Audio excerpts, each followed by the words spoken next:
So turning to Kenya, let me start by expressing our deepest sympathy to the people affected by the tragic events in Kenya.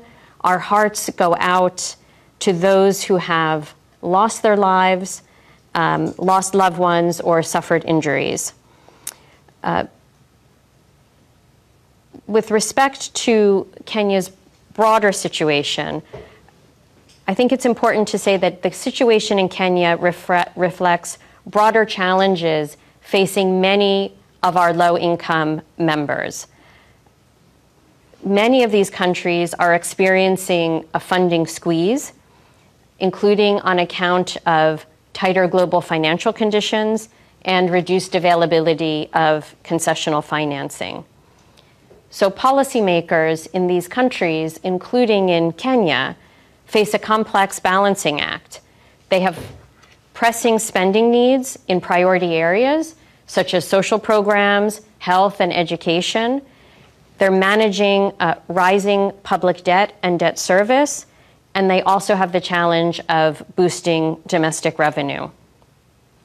For Kenya specifically, the goal of our IMF-supported program is to help establish sound macroeconomic fundamentals, and these are crucial for fostering sustainable and inclusive growth in the country, crucial for generating jobs for the Kenyan people, including Kenya's young population.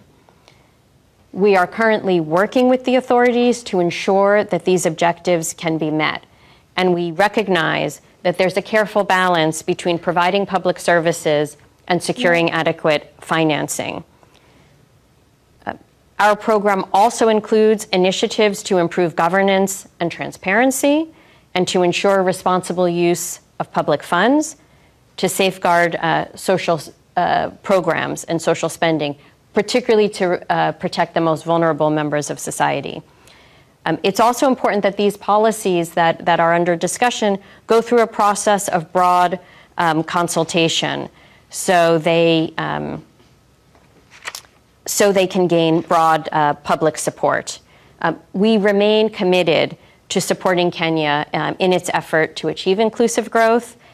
At every program review, we do take the opportunity to assess developments and make adjustments considering the evolving circumstances.